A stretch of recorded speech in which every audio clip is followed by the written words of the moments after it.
desde qué lugar jugar el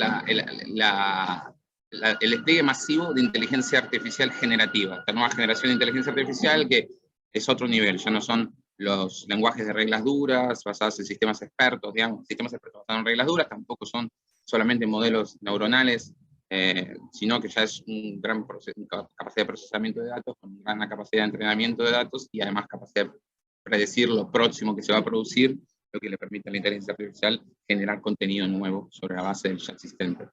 Entonces, lo que hicimos en ese taller fue un poco pararnos de la base de lo que nos había permitido identificar como diagnóstico general de la situación a nivel regional en América Latina, respecto a cuán preparados estaban los poderes judiciales de la región para incorporar la inteligencia artificial de un modo seguro, responsable, sostenible. Esa era la pregunta que nos movilizó en 2020, a partir de hasta 2021, la investigación en 5 países, 3 investigadores, Argentina, Chile, Colombia, Uruguay, Paraguay, Colombia, Paraguay y México. Perdón. Analizamos a partir de un mismo marco analítico qué estaba pasando, cuán preparados estaban los sistemas judiciales y cuánto estaban haciendo, porque una cosa era la preparación y otra cosa qué estaban haciendo efectivamente.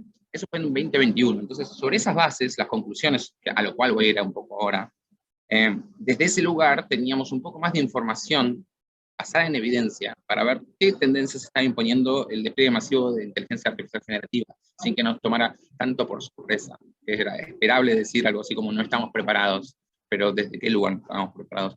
Y un hallazgo en particular que tiene que ver con el informe, de los 5 informes que se hicieron en Argentina, Chile, Colombia, México y Uruguay. El de Argentina lo dirigí yo codirigí el esfuerzo colectivo y además dirigí el argentino. Y en el argentino hubo 2 descubrimientos interesantísimos.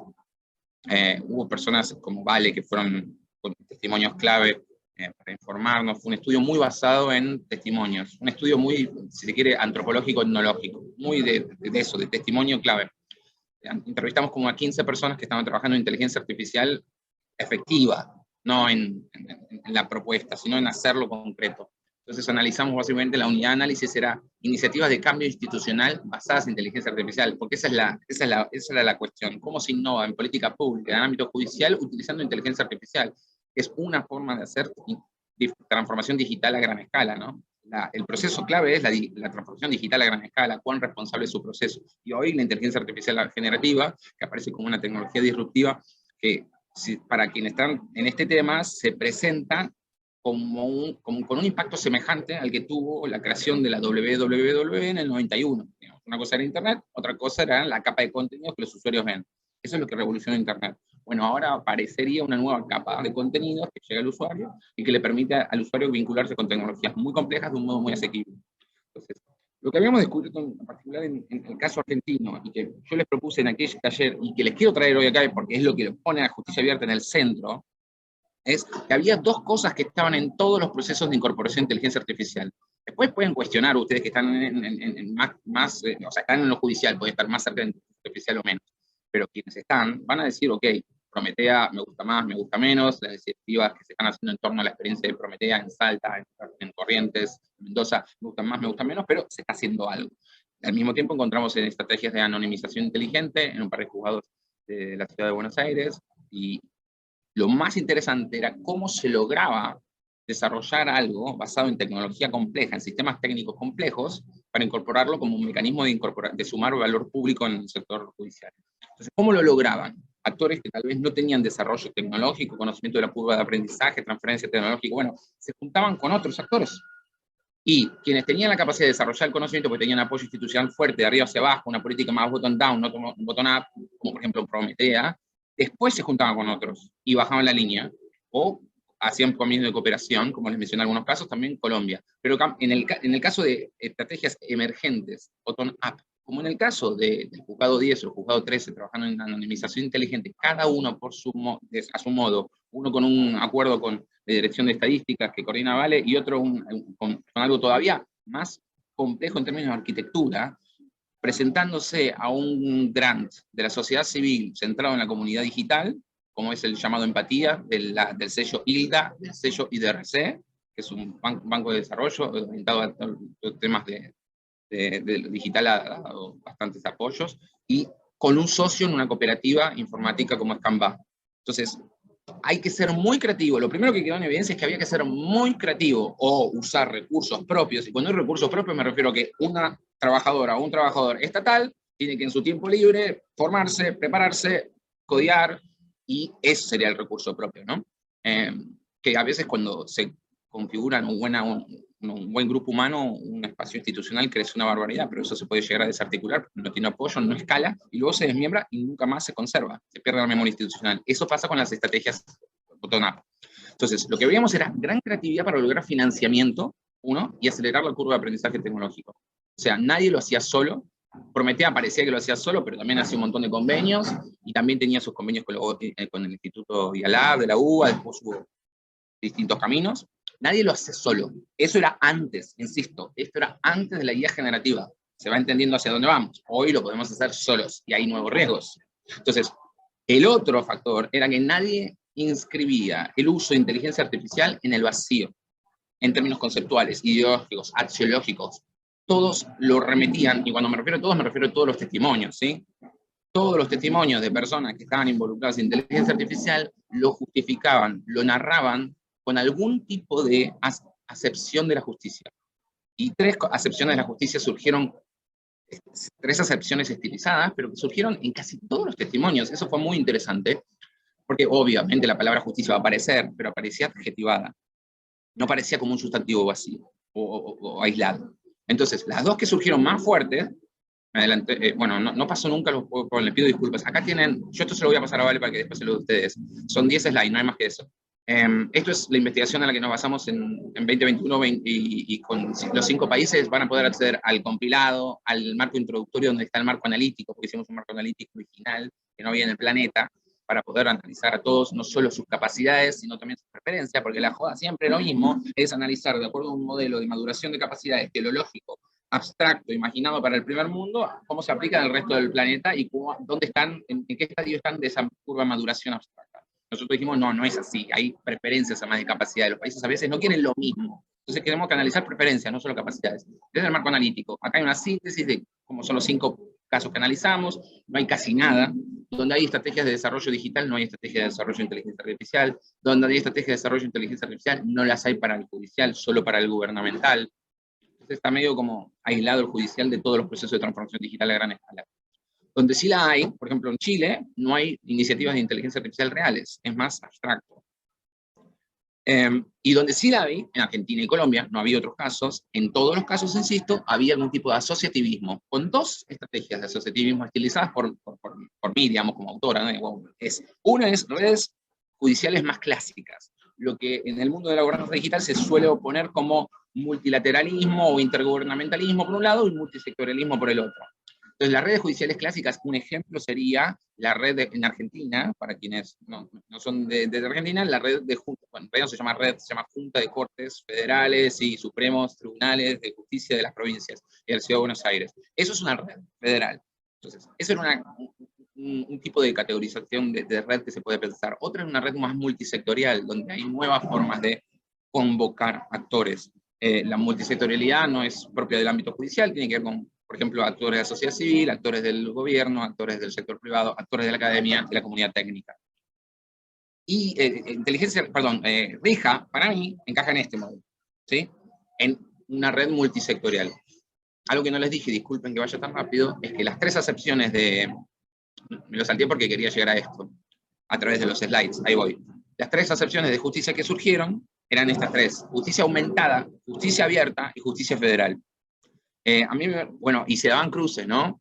Por ejemplo, perdón, Vale, yo la otra vez dije que habían mantenido anónimas las fuentes, después miro el propio informe y no, decía los nombres de todos y todas, así que te tendría que haber mencionado la otra vez. Pero ahora que ya está claro que están los nombres, hasta cuento que, digamos, se daban cosas interesantes como quienes se sentían identificados con la justicia abierta, como el juzgado 10, juzgado 13 y las detecciones estadísticas, también podían mencionar la justicia federal, como en el caso de la gobernanza de datos, donde había ciertas lecturas con matices respecto a lo que podían plantear otros actores a nivel federal, o también justicia aumentada, como el caso de Pablo. Pablo planteaba, esto es justicia abierta, pero también es justicia aumentada, Pablo Casas, porque estamos mejorando la eficiencia. Entonces, empecé a tratar de elucubrar cuáles serían las consideraciones que están de fondo en la idea de cada justicia. Porque si hay una cierta operacionalización empírica en indicadores mensurables de lo que está detrás conceptualmente, axiológicamente, valorativamente de estos conceptos, tal vez se pueden encontrar distintas variables para considerar una matriz de riesgos. Porque una matriz de riesgos, cuando uno trabaja una matriz de riesgos en cualquier campo, matriz de riesgos de ciberseguridad, riesgo crediticio, lo que fuera, tiene amenazas frente a ciertos activos que tienen un valor patrimonial y un grado de dependencia entre sí, y esas amenazas tienen un grado de probabilidad de ocurrencia y un grado de impacto posible. Y uno trabaja mitigando la posibilidad de que ocurra o el grado de activo que me afectaría en caso de ocurrir. Pero ¿qué activos vamos a valorar desde la justicia aumentada? ¿Y qué activos vamos a valorar de la justicia abierta? ¿Y qué valor le vamos a asignar a cada activo? ¿Y qué dependencia entre activos? ¿Cuál va a ser el objetivo? Entonces, tal vez justicia aumentada tiene una carga valorativa axiológica más fuerte que justicia, perdón, al revés. Justicia abierta tiene una carga axiológica valorativa más fuerte que justicia aumentada, que tiene un criterio más positivista, más basado en una lógica racional, que tal vez mide cuántos clics tengo que apretar para resolver un problema, cuánto tiempo tarda un documento en llegar a su trámite final, digamos.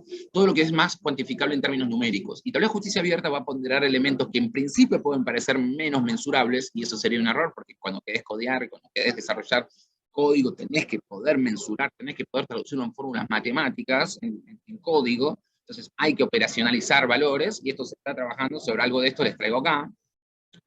Roth y Michael Kelsey Roth, que era un muy buen libro en el 2021, que a pesar de que, digamos, es antes de la era de ChatGPT 3, no se desactualiza, en virtud de que, digamos, hay una frontera de Pareto, ¿no? La frontera de Pareto es el cuadrito que ven a la izquierda arriba. Digamos, uno plantea dos objetivos distintos. Uno puede ser la eficiencia, una lógica más positivista, y otro puede ser que es reducir el margen de error, la tasa de error el falso positivo y el falso negativo, digamos. Digo que esta persona es culpable y no lo es, digo que esta persona es inocente y no lo es, digamos. Y cuán justo es el resultado. Y tal vez la justicia va a considerar criterios de excepción, criterios de cuota, criterios de minoría, criterios de derechos de sectores más vulnerables. Entonces tienen que empezar a incorporar reglas de excepción en el código. Cuando un modelo neuronal complejo se desarrolla pensando solamente en el error, va a tender a tratar de reducir la tasa de desaciertos.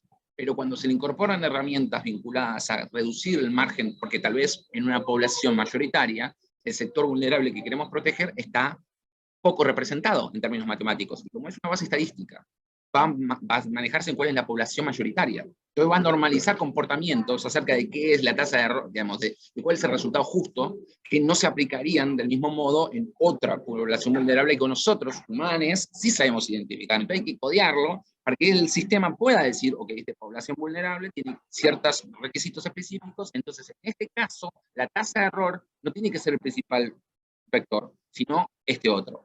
Entonces, en el diseño del software, eso está incorporándose desde hace tiempo, hasta hace muy poquito, hasta el ChatGPT 3, el desafío era cómo incorporamos en el diseño la ética, ¿no? Dice, ética por diseño.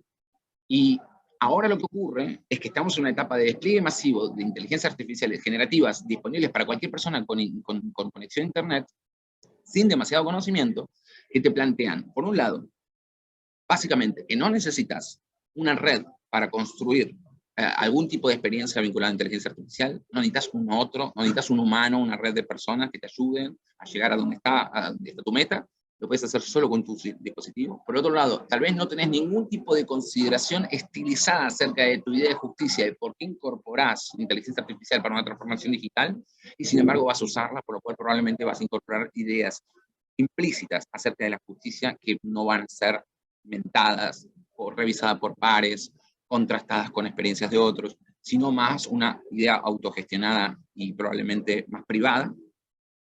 Y finalmente, ya no nos debe preocupar solo el diseño del sistema, sino también su uso. Es distinto, digamos. Antes estábamos preocupados porque los diseños estuvieran bien pensados. Ahora tenemos una etapa de usos. Entonces, en el momento que más importante se vuelve un uso responsable, menos necesario se vuelve a hacerlo en conjunto con otros. Más libre estoy de ser una persona solitaria en el uso de estas tecnologías.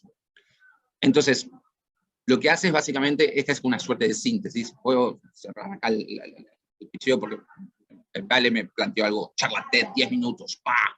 Relámpago. Entonces, si ese es el caso, puedo cerrar acá y hacemos más conversa. Entonces quería dejar algo que fuera potente en términos de disparador de temas. Esa sería una suerte de síntesis, un poquito más tirando por la negativa que por la positiva. Obviamente, yo no tengo una mirada ni integrada ni apocalíptica de tecnología, en general soy aceleracionista, pero digamos, lo que veo es que las tendencias estructurales que se van a favorecer, a mí me importa sobre todo la estructura de incentivos. ¿Cuáles son los incentivos formales, implícitos, que institucionalmente se generan para que los incentivos que materialmente se generan a partir de una economía política, digamos, que está centrada en el extractivismo de datos, cuáles son esos incentivos que se generan desde el Estado para poder modificar los comportamientos? Y acercarlos un poco más a una idea de comportamiento responsable.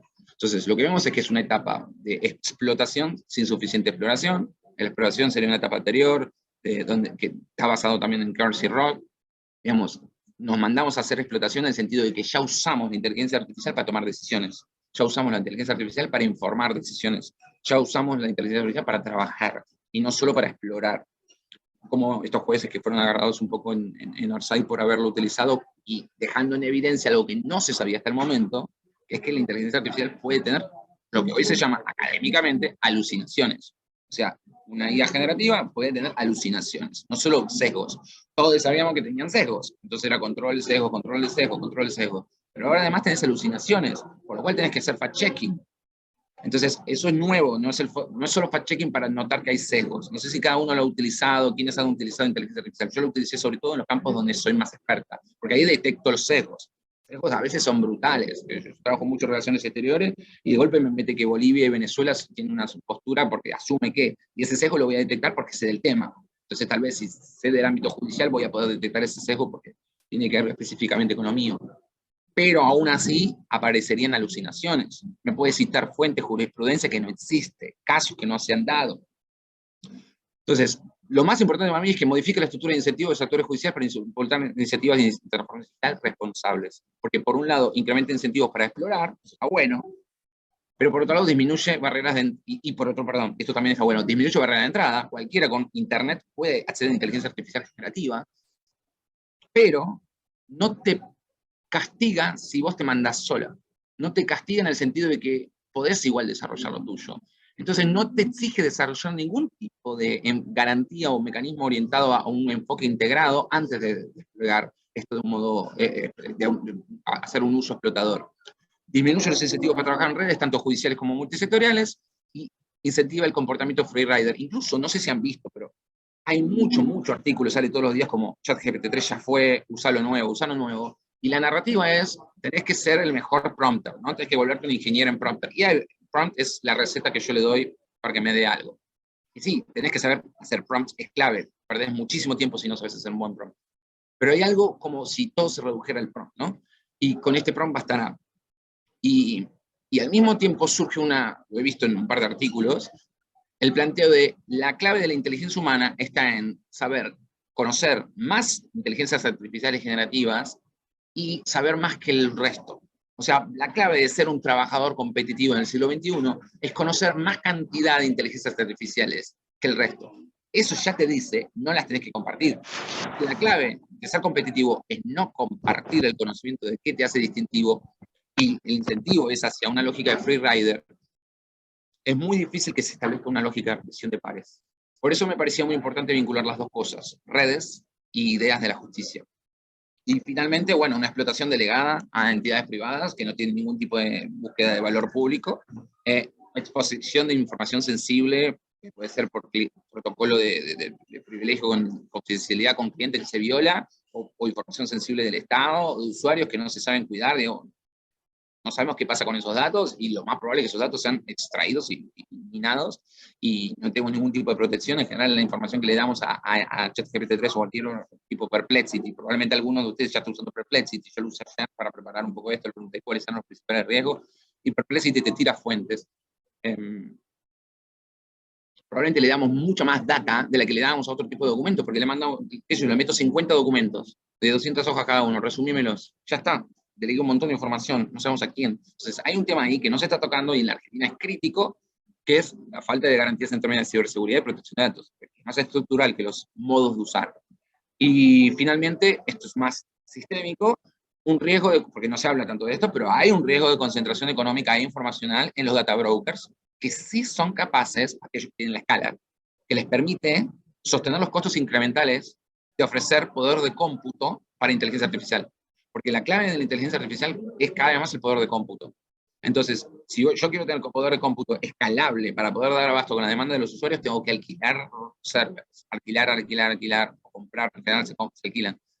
¿Y quiénes lo pueden hacer? Los más grandes. Entonces va a haber muy pocos que van a poder ofrecer eso, y después van a ofrecer motores de inteligencia artificial centrados en lo judicial, y de golpe tal vez podemos tener un oráculo de inteligencia artificial en el ámbito judicial para a nivel regional, a nivel global, que qué información va a manejar. Información crítica de un modo que no conocíamos, o sea, la noción de información crítica, como es agregada ya, llega a un nuevo nivel. Así que eso también me parece clave. Aparece un nuevo actor económico muy fuerte en el ámbito judicial. Que, ojo, los data brokers ya son fuertes. LexisNexis, Reuters es de las empresas más grandes del planeta. Es a esta altura de Google. Estamos hablando de eso. Ahí hay riesgos también en términos de construcción de una lógica sostenible de la gobernanza judicial.